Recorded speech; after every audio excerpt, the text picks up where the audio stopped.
Amen, amen, amen. Amen.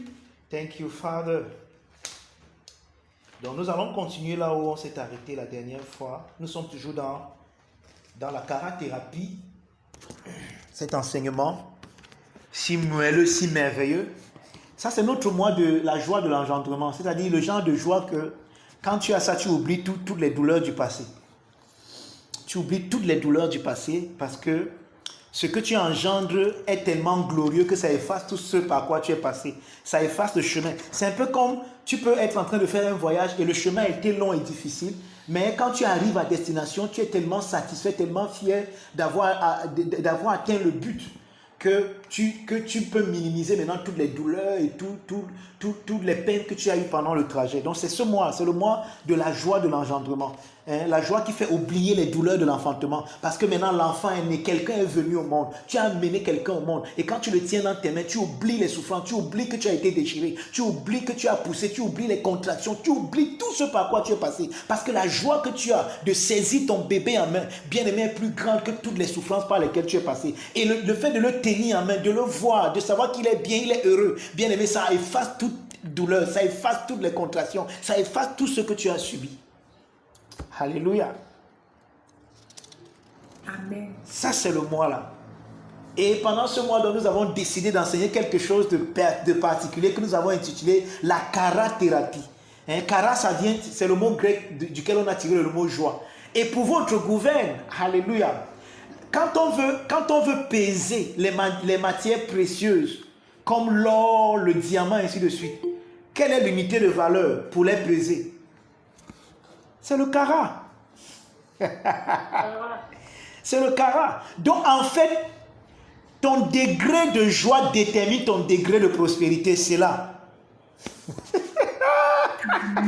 La joie que tu exhibes, la joie que tu manifestes révèle combien d'argent, combien d'or, combien de diamants seront en ta possession.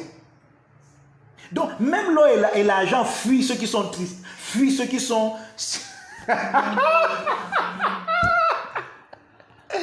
Il y a certains d'entre vous, ça fait longtemps que vous n'avez pas ri. Même quand vous mettez Fingontralala, vous ne riez plus. Ouais, vous faites le riz diplomatique. Les dents ne sortent pas. Rien. Il y a qu'un riz comme si on t'a forcé. Bien aimé, Dieu rit. Je ne sais pas ce que ça te dit. Je ne sais pas ce que ça te suggère ce matin. Dieu, le Dieu et Père de notre Seigneur Jésus-Christ rit. Il rit. En fait, même, c'est tout ce qu'il sait faire. Il rit 24 sur 24, 7 sur 7. Regardez, vous pensez que je blague? Je ne blague pas. Regardez les paraboles de Luc chapitre 15, où Jésus répond aux pharisiens qui lui font le reproche de manger, de marcher avec les gens de mauvaise vie. Dans les 3 paraboles, quelle est la fin? Comment ça se termine? Par la réjouissance.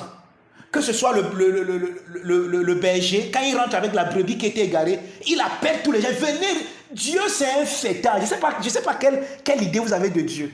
Je ne sais pas comment vous connaissez Dieu. Je ne sais pas comment on vous a présenté Dieu.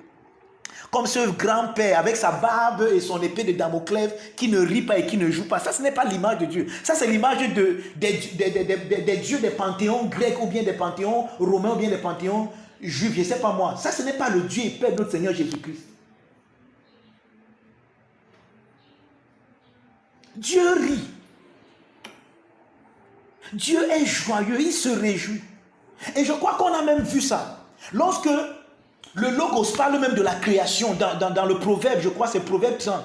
Il dit que tu m'as fait la première de tes œuvres. Et pendant que tu créais toutes choses, je jouais, je m'amusais, je célébrais autour de toi. Donc, regardez, le monde dans lequel nous vivons est un monde qui est venu par le trop plein du carat en Dieu, par le trop plein de la joie en Dieu.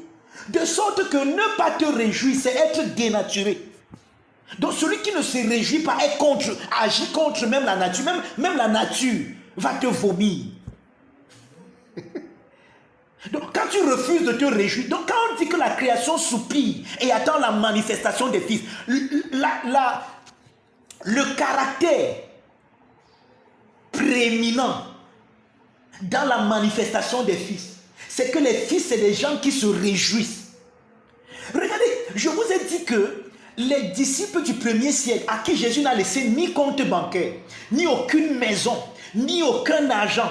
Les gars là, en 2 décennies, ils ont bouleversé l'Empire romain. Ils ont laissé l'Empire romain sans dessus-dessous. Le grand empire romain ne pouvait plus faire sans ce petit groupe de personnes qu'on appelait les gens du chemin. Parce que c'est comme ça qu'on les appelait, the people of the way, les gens du chemin. L'Empire romain ne pouvait plus faire sans eux. Les gars là ont bouleversé leur monde sans ce dessus-dessous. Comment? Quel était leur secret? Leur secret, c'était la joie. Leur secret, c'était leur attitude. Même quand on les tuait, les gars se réjouissaient. Au point où on a créé un mot. On a créé tout un mot à cause de cette attitude. Enthousiasme. Entheos. On disait, mais quels sont ceux-ci? On veut même les tuer, ils sont toujours en train ils sont enthousiastes, ils sont en train de se réjouir. On dit ils disent que Dieu est en eux. Et alors on a commencé à les appeler les gens qui disent qu'ils ont Dieu en eux, les entheos. Les gens qui disent que Théos est en eux, Théos c'est Dieu et N c'est à l'intérieur. Les gens qui disent que Dieu est à l'intérieur d'eux. Même quand on les tue, ils sont entheos. Et on a que le mot enthousiasme par rapport à ça. Donc le christianisme est né dans l'enthousiasme. C'est là. Amen. Mais nous, aujourd'hui, nous voulons un autre christianisme. Hein? Un autre christianisme. Hein? Je suis content quand tout va bien, je suis triste quand tout ne va pas bien. Et tu es étonné que tu n'as pas d'impact. Tu auras quel impact? Les gars ont bouleversé leur monde avec cette attitude de la karathérapie. Les gars soignaient les gens avec la karathérapie. Donc, ils soignaient les gens avec la joie. Et plusieurs personnes, l'histoire rapporte que plusieurs soldats romains comme ça se convertissaient. Pas parce que les disciples prêchaient l'évangile, mais à cause de leur attitude. Donc quand ils voyaient comment les disciples étaient heureux, étaient enthousiastes, ils disaient que mais les gars, s'ils n'ont pas une religion, les gars sont quelque chose qu'on n'a pas. Comment même face à la mort, les gars sont enthousiastes? Non. Et les gars déposaient les armes et partaient se convertir. C'est comme ça que les gars ont bouleversé et ont remporté et ont gagné plusieurs personnes par leur attitude. Le véritable moyen de prêcher l'évangile, ton attitude. Tu es là, tu travailles dans une société, vous êtes là 1 mois sans salaire, 2 mois sans salaire. Tout le monde pleure, mais c'est toi-même qui pleures plus que tout le monde. Non, tu es quel genre de chrétien? Et tu es étonné que non, quand je prêche, on ne me suit pas. On ne peut pas te suivre. Si tu n'es pas différent des autres, ils ne peuvent pas te suivre. On suit quelqu'un quand il est différent.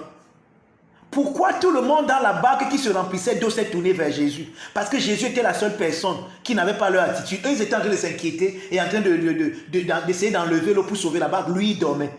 Donc, le fait qu'il soit différent, il a une attitude différente dans cette situation, a fait que tout le monde a compris que c'est lui qui a la solution.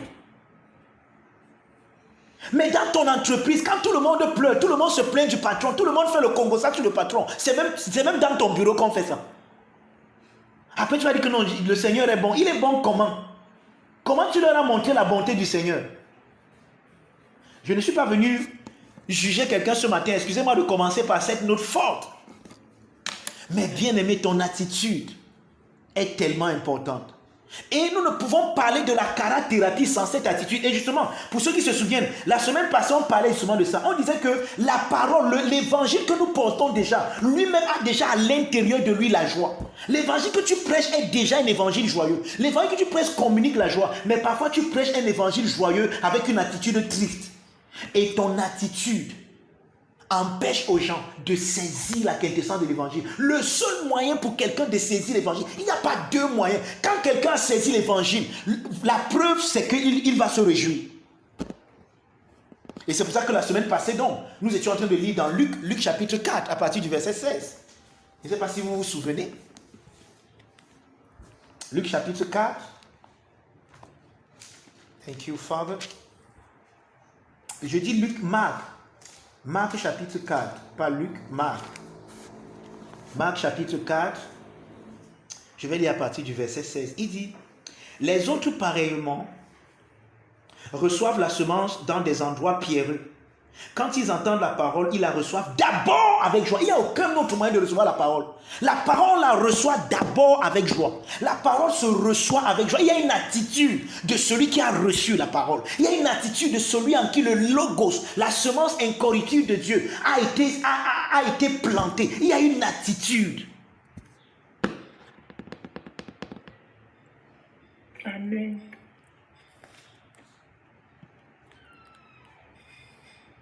La semence, les autres pareillement reçoivent la semence dans les endroits pierreux. Quand ils entendent la parole, ils la reçoivent avec joie. Quand ils entendent la parole, ils la reçoivent avec joie. Quand ils entendent la parole, ils la reçoivent avec joie. Quand ils entendent la parole, ils la reçoivent avec joie. On reçoit la parole qu'on entend avec joie. S'il n'y a pas la joie, tu n'as pas reçu la parole que tu as entendue. Amen. Et c'est là que commence la karathérapie. Et c'est là que commence la joie que tu expérimentes quand tu reçois la parole. Est une joie éternelle, n'est pas une joie momentanée. C'est la joie qui vient de la parole éternelle et permanente de Dieu. Mais le vrai problème, c'est quoi? C'est ce que nous allons voir ce matin. Où se trouve le problème? Pourquoi j'avais la joie quand le docteur prêchait, mais pourquoi quelques heures après, quand je suis rentré à la maison, je ne ressens plus la joie là-bas? Mes problèmes m'ont rattrapé, mes vieux démons m'ont rattrapé. Wow. Pourquoi? Qu'est-ce qui s'est passé? Qu'est-ce qui s'est produit? À quel moment je me suis déconnecté de cette joie? Justement, c'est de ça qu'il s'agit. Le verset 17 nous aide. Il dit, mais ils n'ont pas de racine en eux. Et c'est quoi la racine, Jésus? Il manque de persistance. Dès que survient une tribulation ou une persécution à cause du logos, à cause de la parole, ils y trouvent une occasion de chute.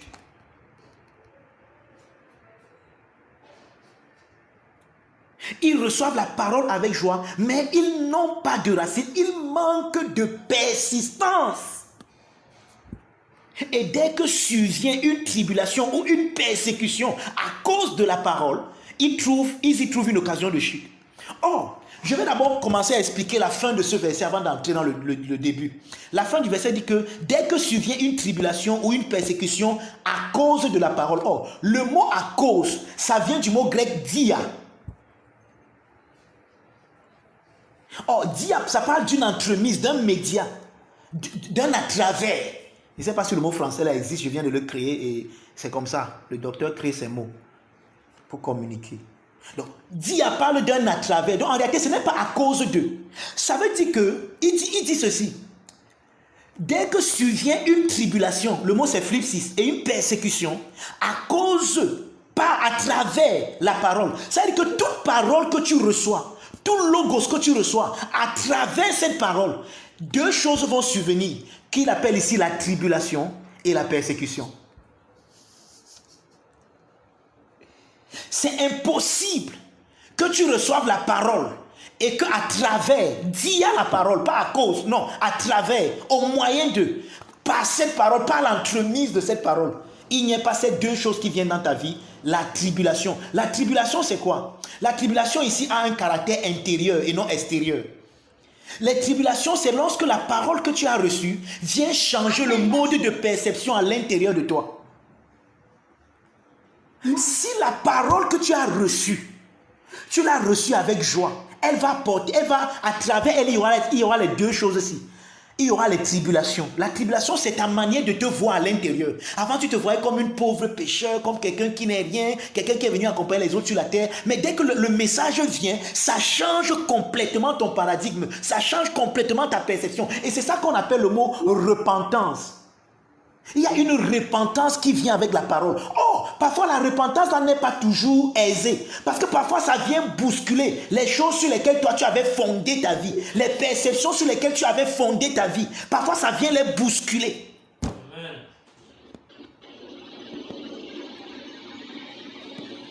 Quelqu'un me comprend? Amen. Amen. Et parfois parfois tu es troublé à l'intérieur de toi.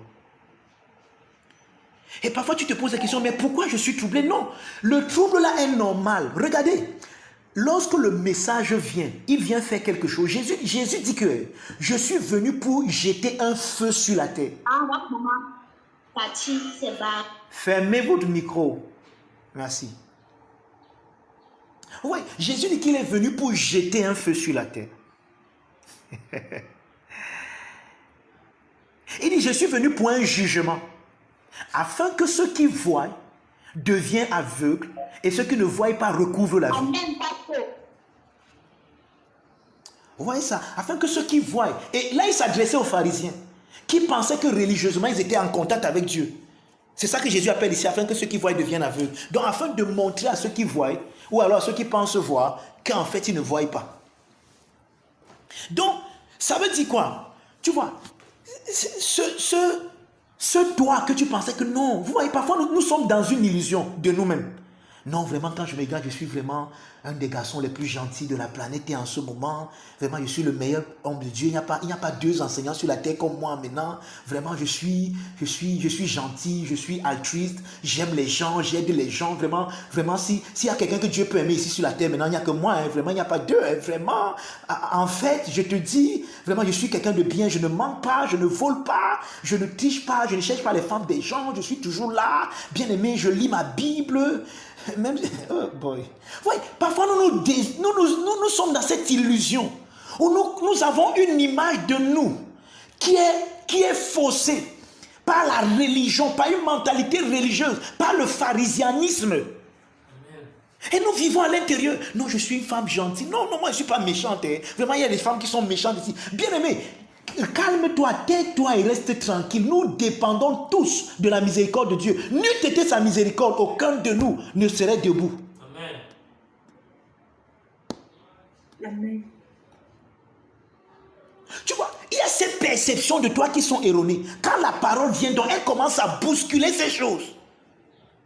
Elle bouscule tellement ces choses au point où, bien aimé, tu ne peux même plus. Regardez, j'ai remarqué une chose. Chaque fois que tu expérimentes l'amour de Dieu, je dis bien, je n'ai pas dit quand tu écoutes un enseignement sur l'amour de Dieu, je n'ai pas dit comme ça.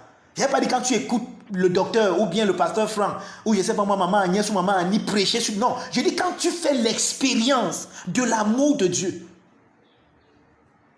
C'est-à-dire que dans cet environnement, dans cette atmosphère, la chose que tu réalises, en fait, c'est que tu n'es rien. Amen. Amen, vérité.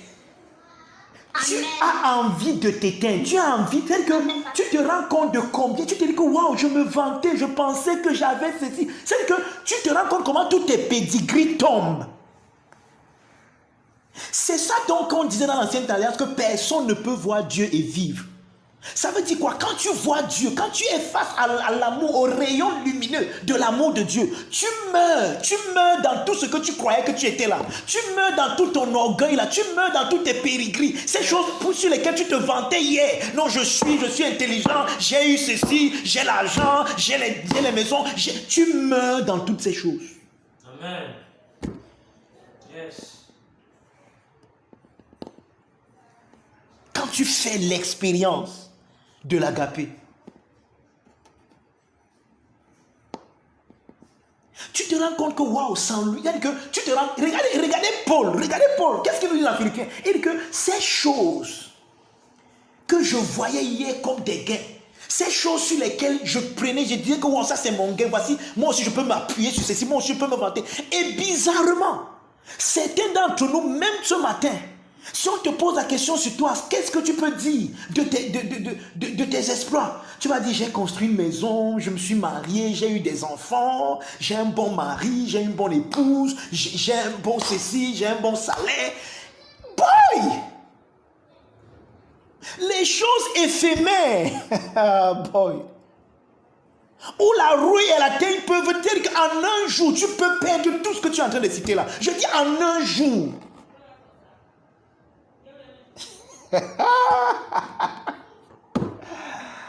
Merci beaucoup pour votre silence. Votre silence a tellement fait le bruit que c'est comme un tonnerre.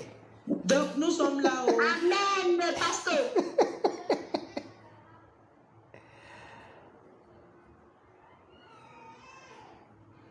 Oh boy, thank you, Father.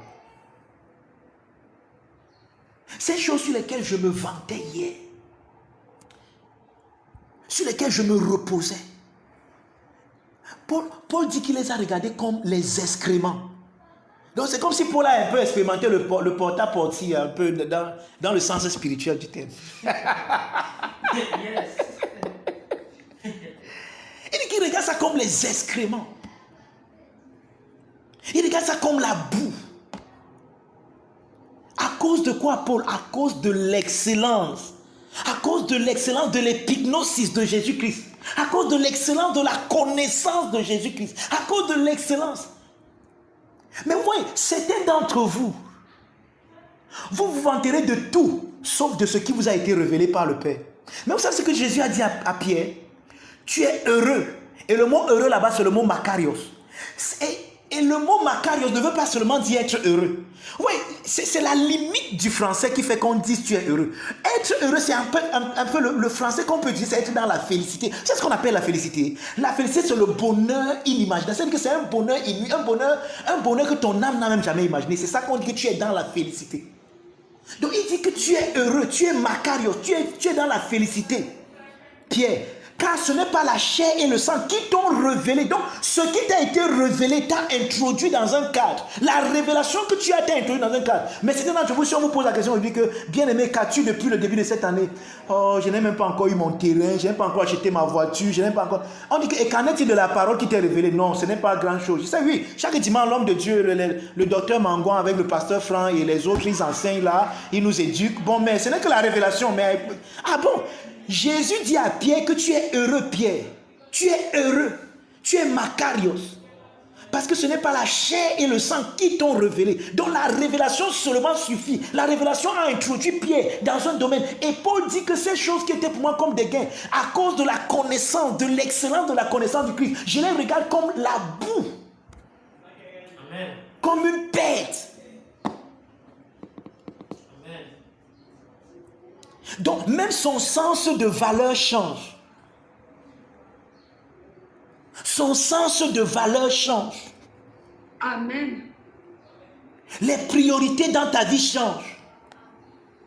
Avant, c'était que les choses charnelles qui t'intéressaient. Mon bijou, mes mèches, mes ceci, mes cela. Tu n'étais pas occupé aux choses de l'esprit. Mais aujourd'hui, tu ne sais pas comment. Tout ton argent, quand tu regardes, les livres, là où tu investis aujourd'hui, c'est pour acheter des livres, pour lire, pour acheter des choses qui t'édifient, ainsi de suite. Pourquoi? Parce que le sens de tes valeurs a changé. Pourquoi? Parce que les choses à l'intérieur de toi ont été bousculées. Amen. Donc, la parole que tu reçois, à travers elle, va venir avec les tribulations. Les tribulations, c'est des douleurs, les peines. Quand le payadia, le châtiment de Dieu, quand Dieu transforme ton intérieur, apporte des réformes à l'intérieur de ton cœur, afin de briser, d'enlever ce qui doit être enlevé et d'établir ce qui doit être établi. Bien aimé, ça se passe, ce n'est pas facile. C'est pour ça que Paul, c'est même ça le combat que Paul nous conseille. Il dit que nous ne combattons pas contre la chair et le sang, mais contre les imaginations, les raisonnements, ces choses sur lesquelles nous bâtissions notre vie hier, ces choses qui étaient le fondement de notre vie hier, mais qui aujourd'hui doivent être secouées, doivent être enlevées pour que le seul fondement qui est Christ soit établi. Amen. Ce secouement-là à l'intérieur de nous, c'est ça qu'on appelle les tribulations. Maintenant, il dit que ça apporte également les persécutions. Le mot persécution, ça vient d'un mot grec qui veut dire poursuivre quelque chose avec passion. Oh, là, c'est quoi maintenant la persécution? Je suis sûr que vous ne connaissez pas ce que c'est que la persécution. Vous voyez, quand ton père te dit ne pas appuyer à l'église, tu dis qu'il me persécute, tu te trompes. C'est pas ça la persécution.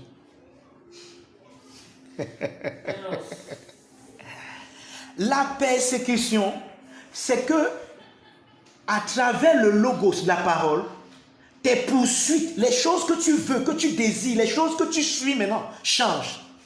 Et les gens autour de toi, ne connaissant pas les choses que tu suis et ne suivant pas les mêmes choses, alors vous vous retrouvez en chemin, vous êtes antinomique. Pendant que toi, tu montes, tu te rends compte que tout le monde est en train de descendre.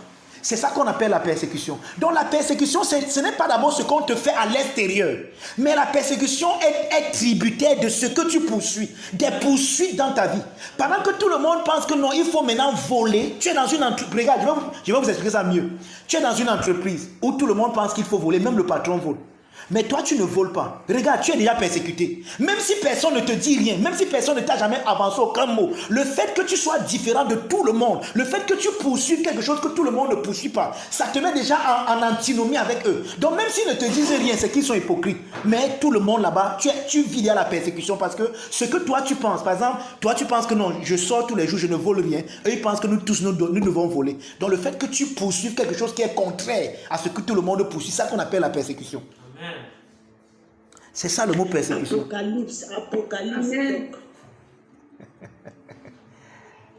C'est pour ça que ne te plains pas. Ouais, pourquoi mes soeurs ne me comprennent pas? Ils ne te comprennent pas parce que tes poursuites, tes desseins, ce que tu cherches à changer. Eux, ils cherchent autre chose. Toi, tu ne cherches plus ça. Amen. Ouais, pourquoi mes parents ne me comprennent pas? Pourquoi? Non, ne te dérange pas. Ce n'est pas, le problème n'est pas qu'ils ne pourront pas te comprendre. Tes poursuites, la persécution, c'est que ce que tu désires, tes désirs ont changé. Tu vas vers autre chose. Eux, ils vont vers quelque chose d'autre.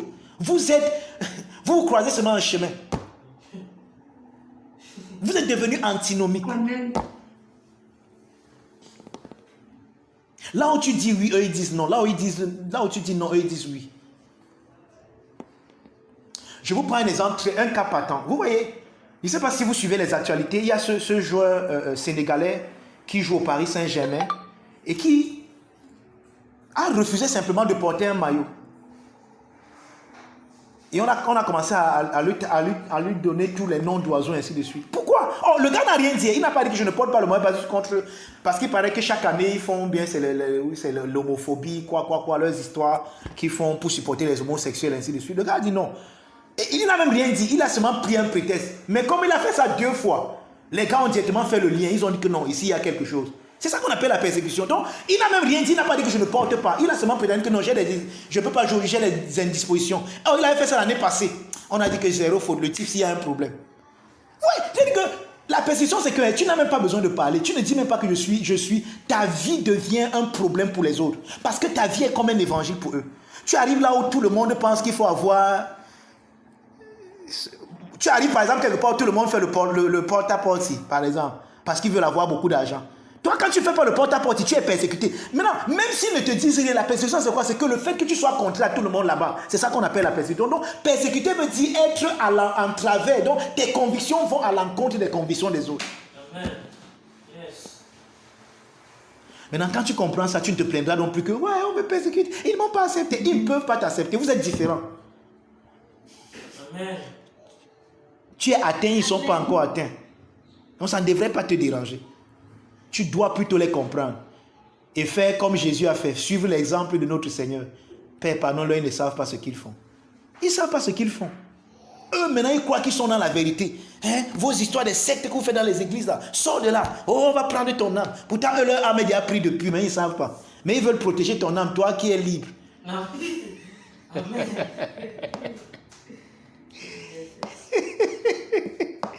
Est-ce que quelqu'un me comprend même? Amen. Amen. Ok. Amen, amen. Donc, regardez. La parole de Dieu va venir avec les tribulations et les persécutions. C'est pour ça que, regardez, lorsque Joseph avait 16 ans, la parole de Dieu est venue à lui. Au point où, par l'interprétation d'un de ses rêves, par son père, il lui dit que donc, tu veux dire que la lune, tu veux dire que ta mère, moi et tes frères, nous allons venir nous prosterner devant toi. Ce n'est pas Joseph qui dit. C'est la parole qui est venue à lui. Mais vous voyez, cette parole est venue à Joseph et directement, Joseph ne parle pas directement et ses frères, le mois d'après, ses frères commencent à se prosterner devant lui. Non. Il faut qu'il y ait les tribulations et les persécutions. Et c'est ça le vrai problème que nous avons aujourd'hui. Lorsque la parole vient à nous, nous ne comprenons pas que c'est une semence. Et une semence doit être plantée. Et lorsque la semence est plantée, elle commence d'abord à agir dans la terre. Donc, le premier processus de croissance de la semence n'est jamais vu. Mais ça se passe à l'intérieur de toi. Mais nous, on n'aime pas ce processus. On n'aime pas ce processus. Nous, on veut directement que dès que Dieu dit, allez, que ça s'accomplisse. Non, la parole de Dieu est une semence. Et c'est la parabole des paraboles. C'est la parabole qui explique toutes les autres paraboles. Donc, il dit que le semeur sème la parole. La parole, c'est une semence. Et personne de nous n'a jamais semé un grain de maïs et le lendemain, il est venu récolter les épis de maïs. Si tu as déjà fait ça, dis-moi.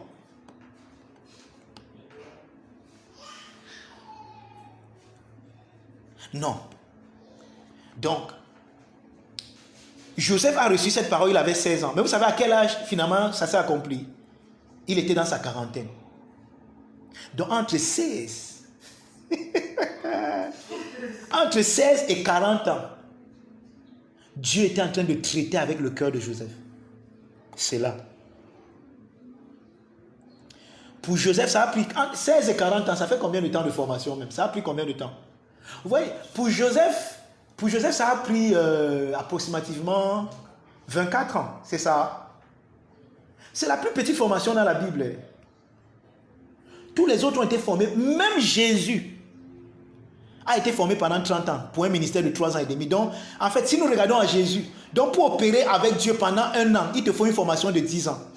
Au moins. C'est là. Yes. Je sais, vous n'aimez pas ce genre de message. Oh, si venez vous dire que quelqu'un est béni ce matin, les amens devaient pleuvoir. Mais en fait, tu es béni parce que je suis en train de te dire, c'est de ça qu'il s'agit. Amen. Parce que quand tu penses que tu es béni, c'est là où tu n'es pas béni. Mais c'est quand tu ne penses pas que tu es béni en fait. Amen. C'est de ça qu'il s'agit. Amen. Oh, merci Rigobert Som. Tu es un philosophe.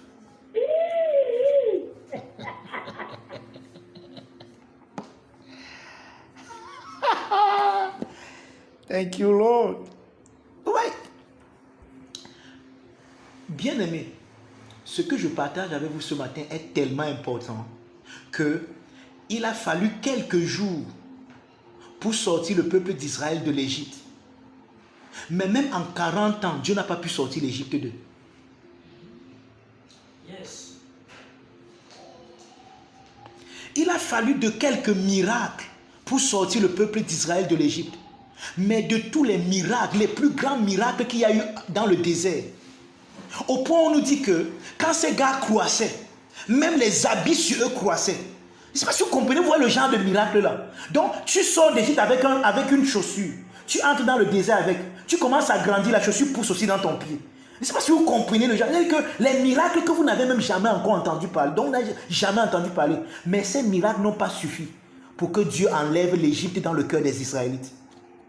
Mais il a fallu juste de quelques miracles pour qu'il les enlève de l'Égypte, pour qu'il les sorte de l'Égypte.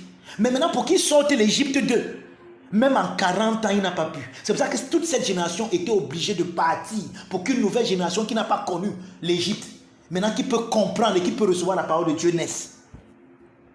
Amen. Donc, c'est facile pour Dieu de te sortir d'une situation. Mais c'est tellement difficile pour lui de sortir la situation là de toi. Donc, nous sommes un peu comme les bouteilles qui sont noyées dans l'eau de ce monde. Mais pendant que nous plongeons dans l'eau, entre-temps, une partie de cette eau entre à l'intérieur de nous et nous remplit. Donc, nous sortir de l'eau ne nous a pas délivré de l'eau parce qu'il y a l'eau à l'intérieur de nous.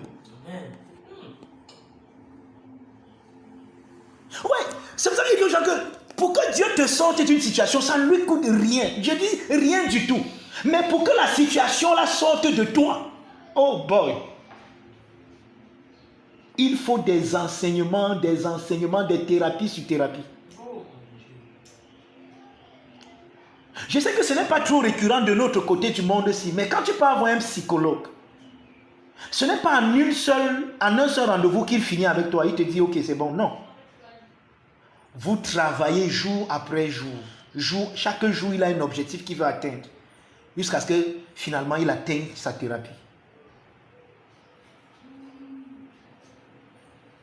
Nos cœurs sont tellement endurcis envers Dieu que nous ne pouvons même pas l'imaginer.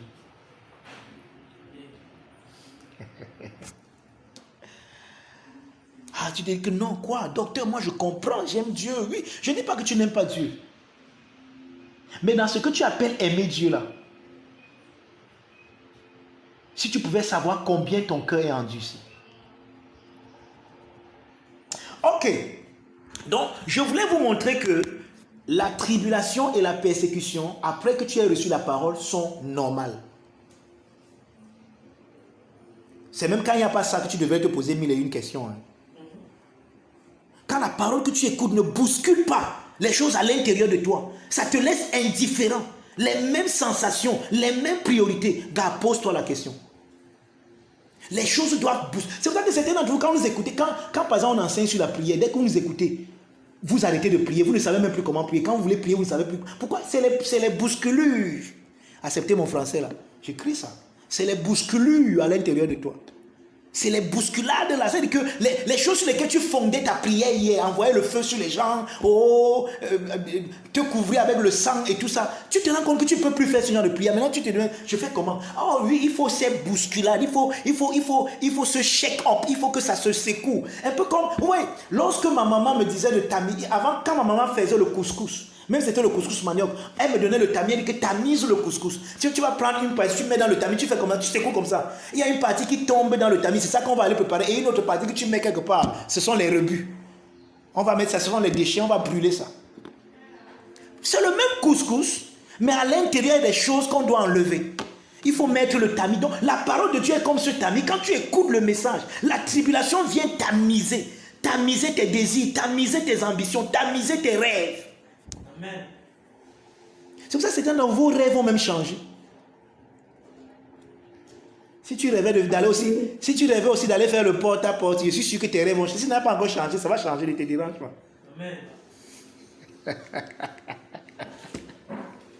Amen. Ou bien d'être influenceuse. Oh bon, j'ai rien contre les influenceuses. Elles savent ce qu'elles influencent. Surtout elles ne m'influencent pas moi.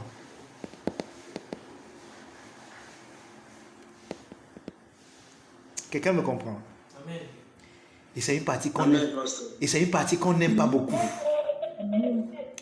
La tribulation, on n'aime pas. Les persécutions, non.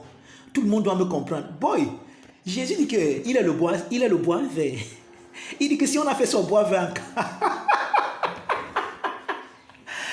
à combien plus forte raison le bois sec? Et je veux vous dire que quand il parlait du bois sec là-bas, ce n'est pas de nous qui parlait. Nous ne sommes pas le bois sec.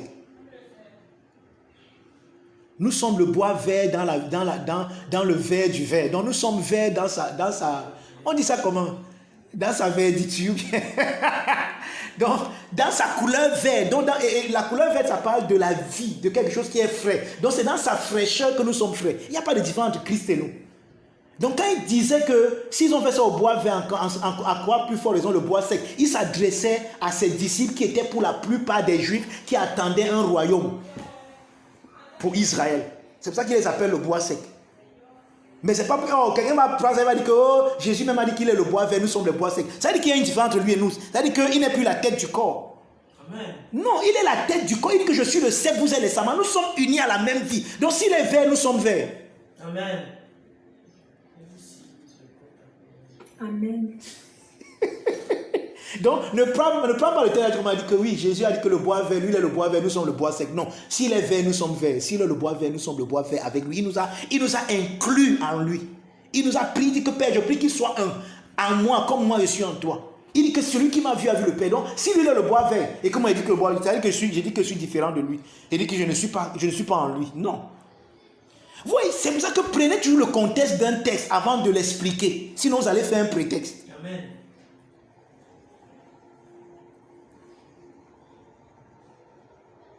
Mais ce que je veux dire, oui, maman Eva, tel je suis, nous sommes aussi dans ce monde. Ce que je veux dire, c'est quoi? C'est que si on n'a pas compris Jésus, bien aimé, et je veux croire, par la grâce de Dieu, que Jésus manifestait une éthique mieux que celle que toi tu manifestes. Alors si lui, on ne l'a pas compris, n'attends pas que tout le monde te comprenne. Amen. Tout le monde n'est pas appelé à te comprendre. On va te persécuter. Want it or don't want it. Donc, maintenant, je veux m'appesantir ce matin sur la première partie du verset 17. Il dit, ils n'ont pas de racine en eux-mêmes. Ils manquent de persistance. C'est là où je veux m'appesantir ce matin. N'avoir pas de racine, c'est manquer de persistance. D'accord? Maintenant, la persistance, c'est l'action de durer. C'est le caractère de ce qui dure. C'est ça qu'on appelle la persistance. C'est ça la définition du mot français persistance. C'est le caractère de ce qui dure. Hein? Lorsque dans vos relations maritales, ce dont vous avez besoin parfois, c'est de persistance.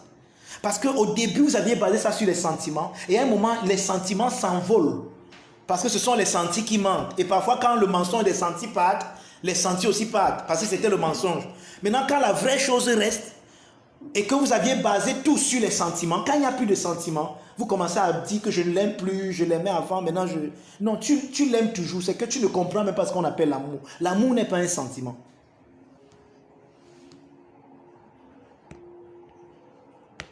L'amour est une décision. L'amour est une reconnaissance. L'amour est une vision.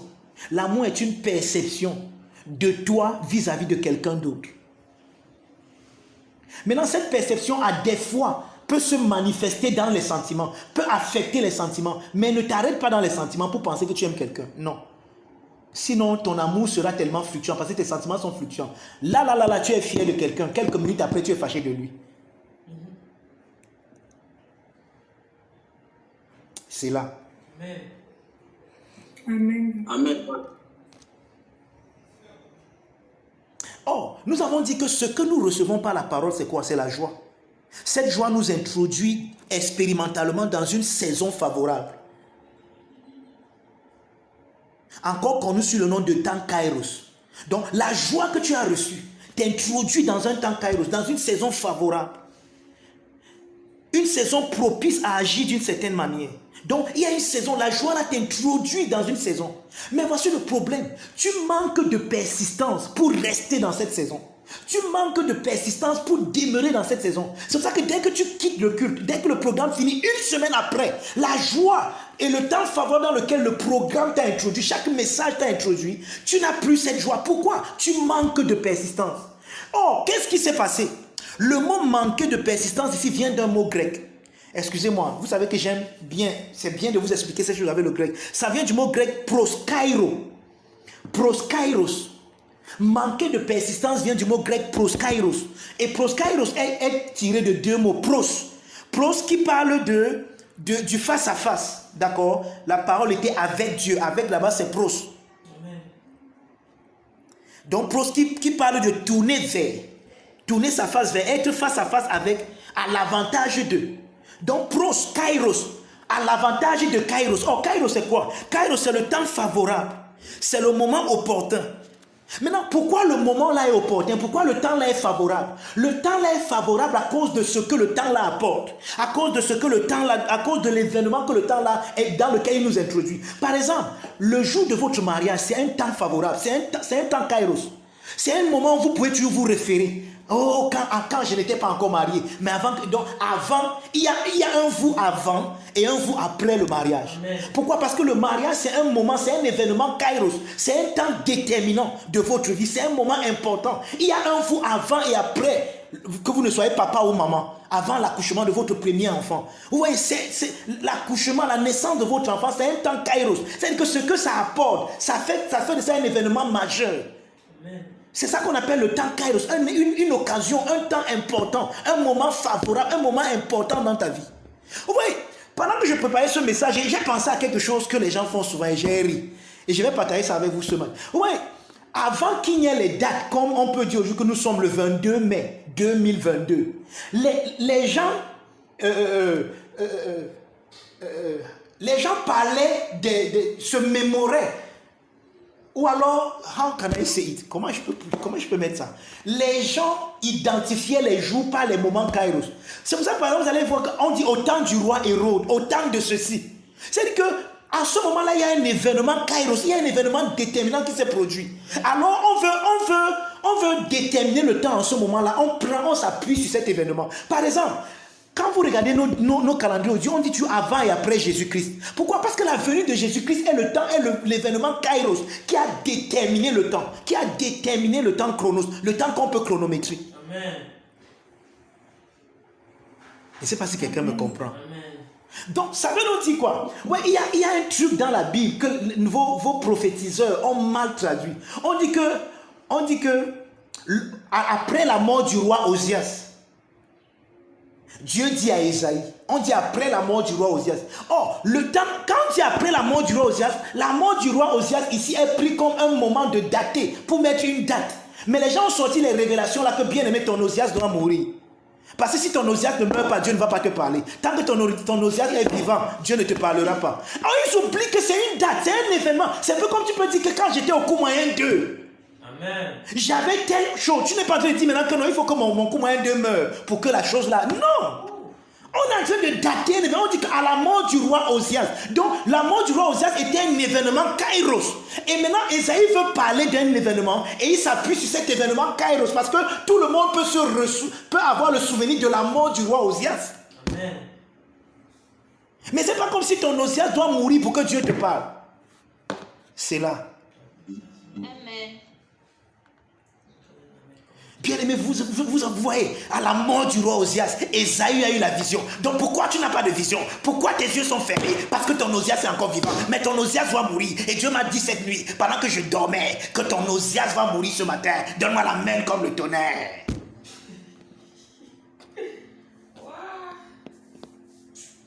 Osias n'est pas mon nom, qui n'est même pas mon cousin, on ne se connaissait même pas. Qu'il meurt ou qu'il ne meurt pas, ça ne me dit rien. Jésus est déjà venu, il est mort et je suis mort en lui, ça me suffit. Amen.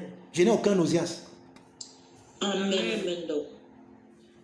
Non, arrêtez de me connecter à quelqu'un que je ne connais pas, qui n'est même pas de ma parenté. Ton Osias doit mourir. Quel Osias?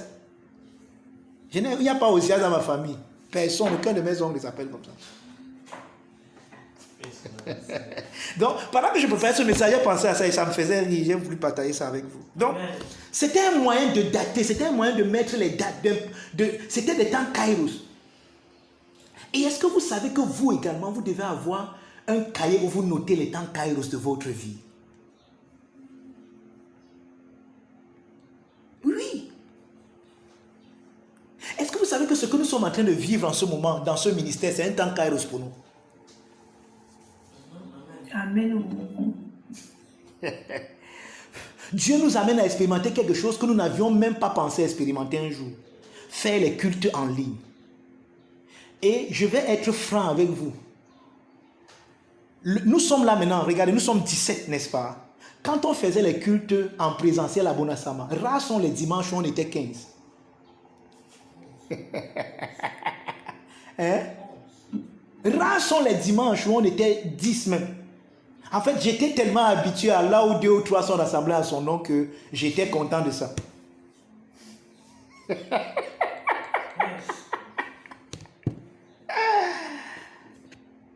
Donc, bien aimé, what we are living now, c'est un temps Kairos, boy. Ça doit demeurer. Les générations après nous doivent savoir qu'à une période, le Finish Work of Christ Ministries fonctionnait par Google Meet et il n'y avait pas de salle. Mais ils ne sont pas morts, au contraire. Pendant cette période, une cellule est née à Bafoussam. Pendant cette période, une cellule est née à Yaoundé. Ouais, il n'y a pas les finish workers ce matin pour dire amen à ça. Amen. Ouais. Ouais, où sont les finish workers pour dire amen à ceci?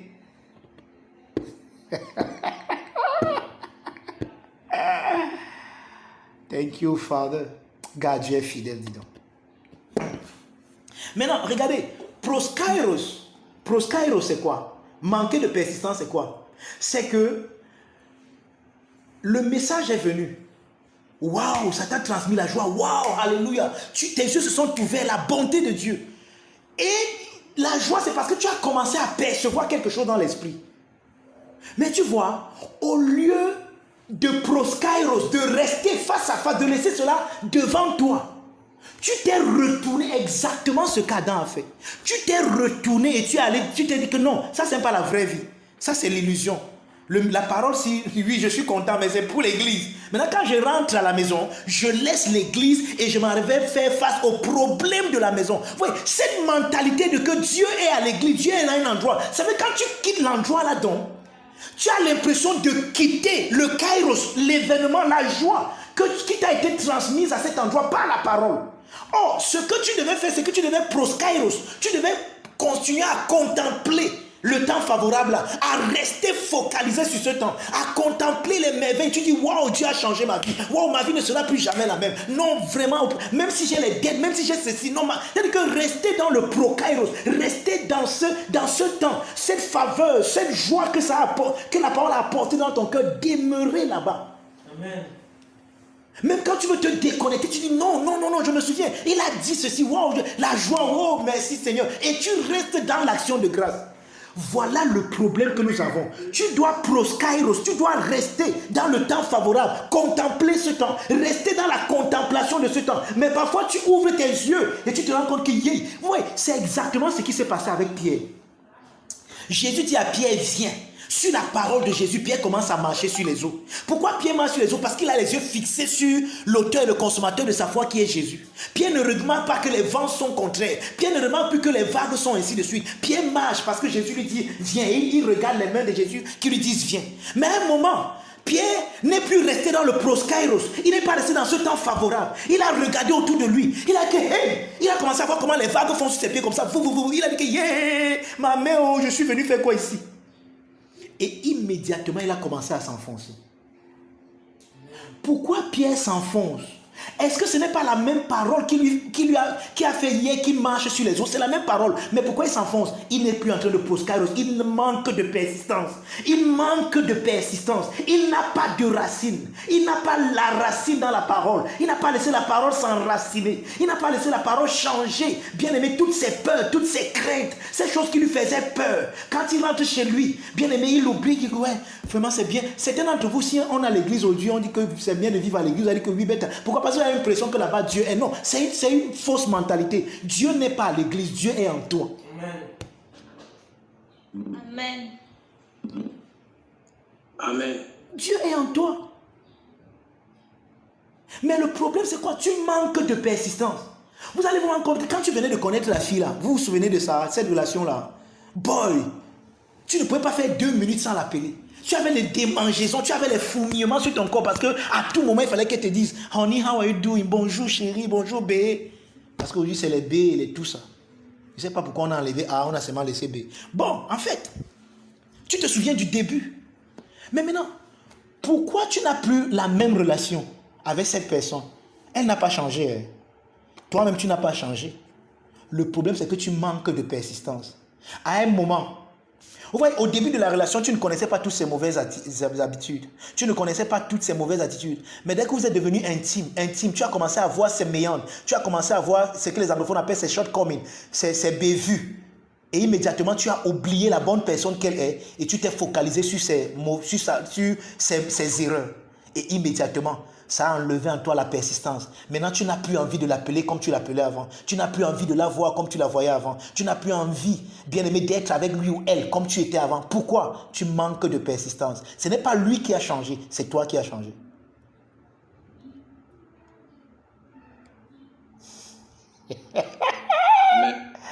Merci, amen. Merci pour cet amen, Thomas. Vraiment, tu m'as sauvé. J'allais dire que je suis sorti sans dents là-bas.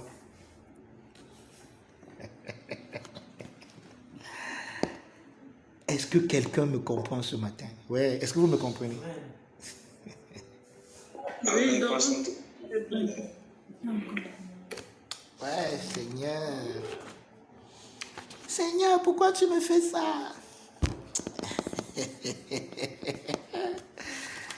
Ok. Donc il faut dire à quelqu'un proskairos. Reste focalisé sur le temps favorable dans lequel la parole t'a introduit. Maintenant, je veux qu'on termine l'homélie de ce matin avec ce qu'on a introduit la semaine passée. C'était d'étudier ce passage de Jacques. Ce passage de Jacques. Jacques chapitre 1, 22 à 25. Vous vous souvenez, n'est-ce pas? Je veux rapidement qu'on étudie ce passage et on va s'arrêter là pour ce matin. Jacques chapitre 1, verset 22 à 25. Si quelqu'un a trouvé, il lit pour nous. Moi, je vais lire dans la Mirror Bible. Mais je veux que quelqu'un lise Louis II ou bien une autre version, si vous avez trouvé. Jacques chapitre 1, Amen. 22 à 25. Amen. Amen. Jacques chapitre 1, 22 à 25. Mettez en pratique la parole et ne vous bornez pas à l'écouter. En vous trompant vous-même par des faux raisonnements. Car si quelqu'un écoute la parole et ne la met pas en pratique, Il est semblable à un homme qui regarde dans un miroir son visage naturel et qui, après s'être regardé, s'en va et oublie aussitôt qui tel qu'il était. Mais celui qui aura plongé les regards dans la loi parfaite, la loi de la liberté, et qui aurait persévéré, n'étant pas un auditeur oublié, mais se mettant à l'œuvre, celui-là sera heureux dans son esprit. Amen. Amen. Merci beaucoup, Maman Cathy. Merci pour cette merveilleuse lecture. Donc, il dit, ne vous bornez pas. Ne vous bornez pas à écouter seulement. Se borner à écouter, ça veut dire écouter sans prêter attention. Vous comprenez un peu? C'est ça, se borner à écouter. Puisque le mot écouter, ça vient du mot grec akoates, qui signifie écouter attentivement. Donc, il faut écouter avec attention. Il y a une attitude avec laquelle on écoute la parole. Maintenant, quand tu as cette attitude et que tu écoutes, il dit, ne vous bornez pas à écouter la parole, pas des faux raisonnements. Moi, c'est le mot là qui m'intéresse, c'est le mot faux raisonnement. Le mot faux, être trompé par de faux raisonnements est traduit d'un mot grec, c'est le mot paralogizomai. C'est ça le mot grec, être trompé par des faux raisonnements, paralogizomai.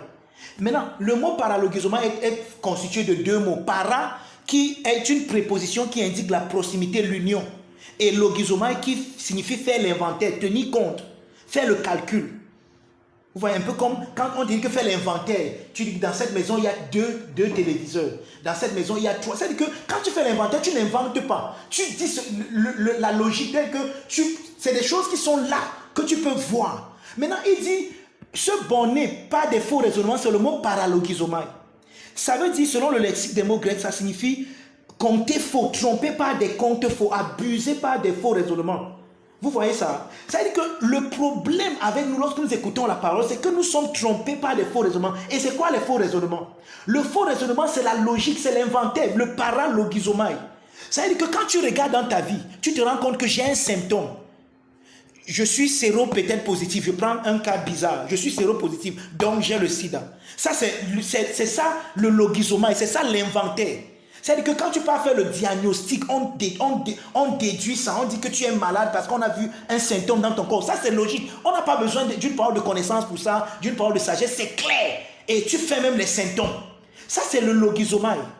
Maintenant, le paralogizomai, c'est quoi? C'est quand tu t'unis à cette logique. Et quand tu t'unis à cette logique, elle va t'enlever la logique de Dieu. Parce que quand Dieu vient, comme nous allons le voir tout à l'heure, il fait la poésie de ta vie en te montrant que ce qu'on appelle séropositif n'est qu'une illusion. Mais en Christ, tu es séronégatif depuis. En fait, tu n'es même pas séro quelque chose. Amen. Voilà ce qu'il te présente en Christ. Mais de l'autre côté, il y a le logizoma, il y a la logique. Non, à l'hôpital, on t'a dit que tu es séro de ceci. Alors maintenant, tu vas paralogizomai, donc tu vas t'unir à cette logique et l'union avec cette logique va te déconnecter de la logique de la parole. C'est ça qu'on appelle les faux raisonnements. Vous voyez comment la Bible appelle ça, les faux raisonnements. Donc toi tu vas dire que non, mais je suis malade. Comment tu sais que tu es malade? Mais voici le symptôme, je touche, ça me fait mal. Non, c'est une fausse logique, c'est des faux raisonnements. Amen. Amen. Ah. Donc, l'une des choses qui nous empêche à mettre la parole en pratique, c'est les faux raisonnements. Paralogizomai. Les fausses logiques. Non, regarde, mes poches sont vides. Comment tu peux dire que je ne suis pas pauvre? Je suis pauvre. Je n'ai rien, je n'ai même pas 5 francs. Qui a dit que parce que tu n'as pas 5 francs, tu es pauvre? Qui a dit? C'est écrit où? Qui t'a créé et a dit ça? Mais tu vois, c'est comme ça que le système des non-atteints, pour ne pas parler ici du monde comme les autres les appellent, ils ne sont pas dans le monde, parce que nous sommes dans le même monde qu'eux, mais les non-atteints. Le système dans lequel les non-atteints fonctionnent, c'est le même système dans lequel nous voulons fonctionner. Et lorsque tu fonctionnes donc dans ce système, tu es en train de paralogizomai, tu es en train de te tromper par défaut. Le calcul que tu fais est faux. Amen. Oh, le docteur s'il ne comprend pas. J'ai dit à 35 ans, je ne suis pas marié, car mon frère, je dois faire quelque chose. Il me faut mon 1 de retenue, il me faut mon enfant, il me faut mon ceci. Non, je dois faire mon enfant. Pourquoi vous voulez que... Ça, c'est des faux raisonnements. Amen. Et ça te trompe, tu te trompes. Il dit, ne vous trompez pas par des faux raisonnements. Je prêche plus bien que ton attitude ce matin, mon frère. Mon message est trop, trop sucré.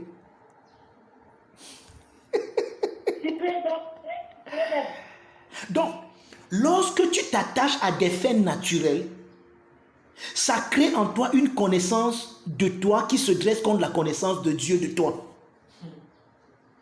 Lorsque tu t'attaches aux faits naturels de ta vie, ça va créer en toi une connaissance de toi qui s'oppose à la connaissance que Dieu a de toi.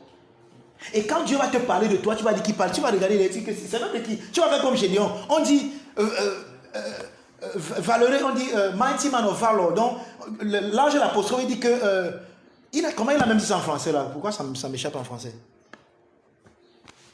Vaillant héros. Voilà. Gédéon regarde, il dit que qui est vaillant d'abord pour commencer ici. 2, qui est héros. Moi je suis en train de me cacher pour vendanger, mais il m'appelle héros. Qui est héros? Si tu ne parles pas de moi. Oui, donc quand Dieu va te décrire, toi tu vas penser qu'il ne parle pas de toi. Mais non, regardez, lisons le passage que nous avons lu tout à l'heure dans 8 secondes. Lisons ça dans la Mirror Bible. Vous allez me comprendre mieux. Et c'est là où je vais m'arrêter. Parce que vous n'êtes pas trop avec moi ce matin. Et je rends grâce à Dieu. Amen. Pour ça. Nous sommes là, nous sommes avec toi. Jacques chapitre 1, à partir du verset 22. Écoutez ce que la Mirror Bible dit. Donnez à la parole toute votre attention. Ça, c'est le verset 22. Ne vous sous-estimez pas. Ne vous sous-estimez pas. Quand tu pars à l'Oguizoma, tu te sous-estimes. Non, on a dit que je suis séropositif. Vraiment, ça ne va pas. Je vais mourir demain. C'est toi qui veux mourir. Ne te sous-estime pas. Faites le calcul. Il ne peut y avoir qu'une seule conclusion logique. Votre origine authentique se reflète dans la parole. Votre origine authentique se reflète dans la parole. Vous êtes le poème de Dieu. Laissez sa voix faire la poésie de votre vie. Hey!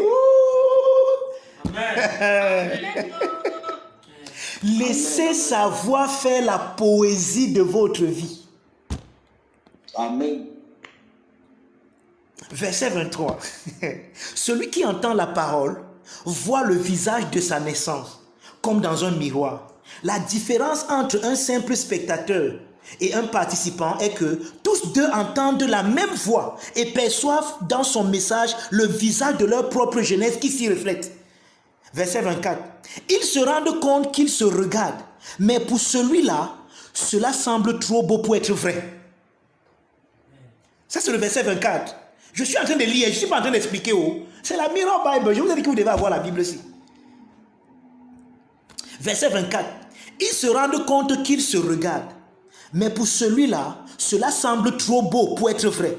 Cette personne s'éloigne, retourne à l'ancienne façon de se voir et oublie immédiatement de quelle manière elle est, sans jamais penser à celui qu'elle voyait dans le miroir. Verset 25. L'autre est fasciné par ce qu'il voit, captivé par l'effet d'une loi qui libère une personne de l'obligation de l'ancien code écrit qui la restreignait de ses propres efforts et volontés.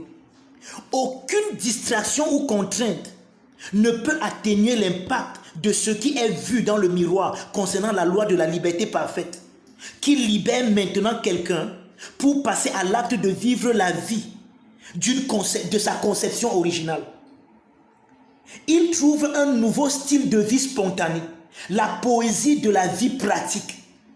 Voilà la Mirror Bible de ce texte que nous venons de lire tout à l'heure dans 8 secondes. Donc, il parle de 2 types de personnes. Tout le monde contemple son visage naturel dans le miroir. Et la parole de Dieu fait la poésie de ta vie. C'est tellement trop beau que quand tu regardes ça, tu dis que non, ce n'est pas moi. Maintenant, il va te dire quelque chose. Et peut-être on ne t'a jamais dit ça, mais il va te dire, est-ce que tu sais que tu ne t'es jamais toi-même jamais vu face à face? Est-ce que tu ne t'es jamais vu face à face? Tu ne t'es jamais regardé dans les yeux? Tu sais ça? Oui, docteur. Oui. Tu ne t'es jamais regardé dans les yeux. Quand tu te places devant un miroir, ce que tu vois dans le miroir, c'est le reflet de toi, ce n'est pas toi. C'est ton reflet. Et ça dépend de la qualité du miroir devant lequel tu te trouves. Il y a les miroirs qui ont un faux reflet de toi, qui ont une fausse couleur de tes vêtements. qui vont refléter des fausses couleurs. Ça dépend de la lumière dans laquelle tu te trouves et de la qualité du miroir devant lequel tu te trouves. Donc, celui que tu vois dans le miroir et que tu as appris à dire que c'est toi, c'est parce qu'on t'a appris à savoir que c'est toi. Mais en réalité, tu ne t'es jamais vu face à face.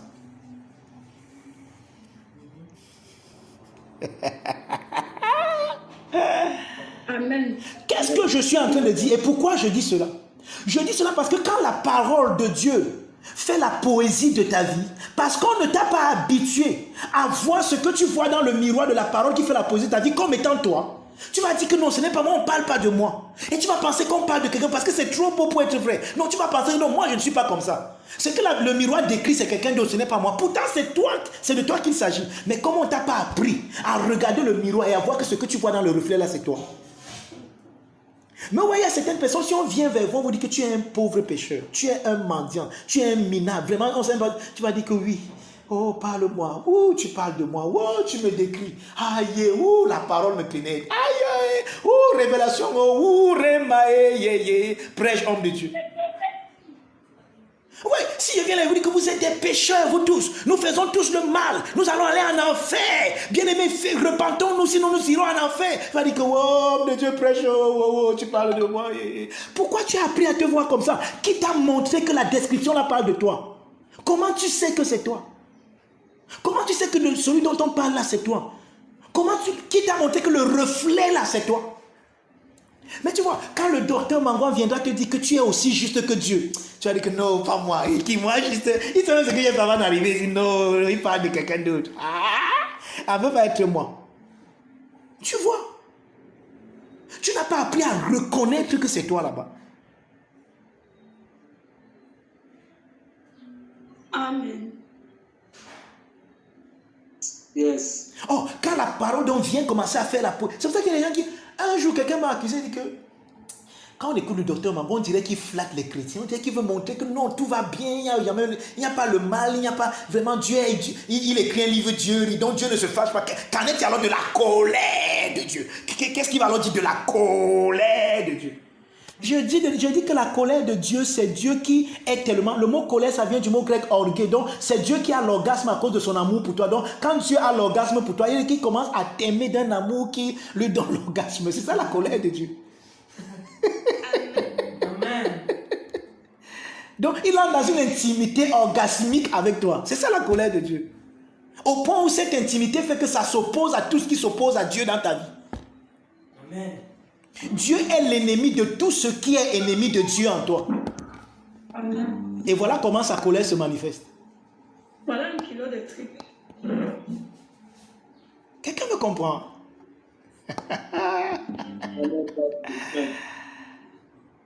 Non, regarde, bien-aimé, je vous dis en vérité, c'est-à-dire que je vais employer les termes de mon Seigneur. En vérité, je vous le dis. Si vous vous voyez comme Dieu vous voit, je vous ai dit que quand j'essaie de décrire l'amour de Dieu, écoutez bien mon français, quand j'essaie de décrire l'amour de Dieu, je n'utilise que des métaphores. Dieu est plus amour que tout ce que vous avez déjà connu là. Dieu est plus bon que tout ce que vous pouvez imaginer là. Donc tout ce que nous disons même là, on essaye, on gratte, c'est un peu comme si on essaie de définir, de ramener dans le langage compréhensible quelque chose qui est inouï, quelque chose... Je ne sais même pas comment je peux dire. C'est pour ça que je vous ai dit que Dieu en réalité ne se raconte pas, Dieu se vit. Et j'expliquais encore ça à Thomas avec qui je suis ici l'autre jour. Je lui ai dit que regarde frère, j'ai commencé à lui parler, que les gens pensent que je prêche ça seulement quand je suis en train de prêcher. C'est ma vie.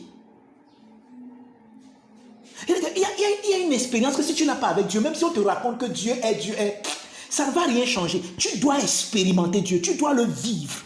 Pour toi. Oui, c'est un peu comme un homme qui va dans une intimité avec sa femme.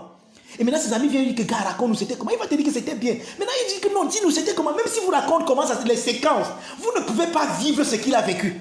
Parce qu'il faut vivre ça pour...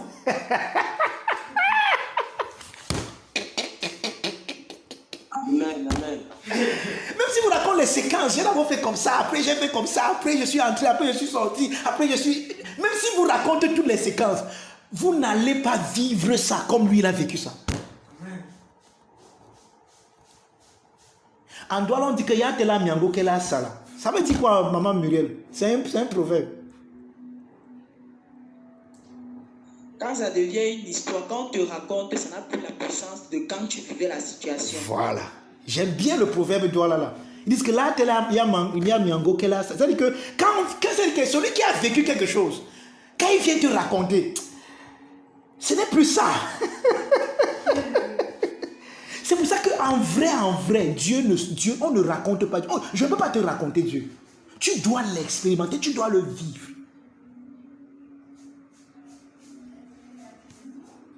Quelqu'un me comprend? Amen. Quelqu'un me comprend? Oh, thank you, Lord. Dieu ne se raconte pas. Je peux utiliser tous les mots grecs pour te parler de l'amour de Dieu. Ça va entrer à gauche, sortir à droite. Mais pour que tu vives, pour que tu comprennes ce que je te disais là, il faut que tu expérimentes. Et c'est ça le mot connaître. J'ai dit que Père, la vie éternelle, c'est qu'il te connaisse, connaître. Je vous ai dit que c'est un idiome juif. Adam connut elle, sa femme. Adam n'est pas venu, elle a dit, oh chérie, c'est comment? Vraiment, je t'aime beaucoup, tu es très belle. Et ben, elle a conçu. Non, une femme ne conçoit pas comme ça. On dit qu'il a connu. Adam connu, connaître. Donc, tu ne peux pas connaître Dieu par des informations. Tu ne peux pas connaître Dieu par les racontages. On connaît en expérimentant. On connaît dans l'expérience.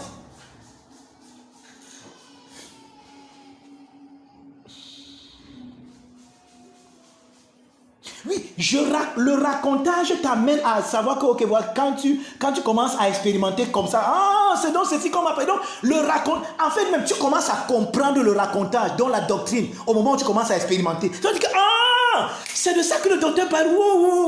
Mais c'est insolent, mais c'est plus bien que ce qu'il a dit. C'est tellement plus bien que ce que je dis. Amen. En fait, et je suis tellement humble pour vous le dire, c'est trop plus bien que ce que je dis. C'est excédemment, c'est exponentiellement plus bien que ce que je dis. Donc, ne pense pas que tu m'as compris si tu es resté seulement au niveau des discours. Va expérimenter ça pour toi-même.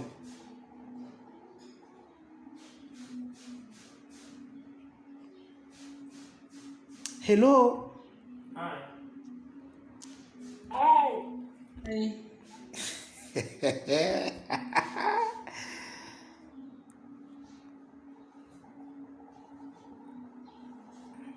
Donc, lorsque vous vous attachez à des faits naturels,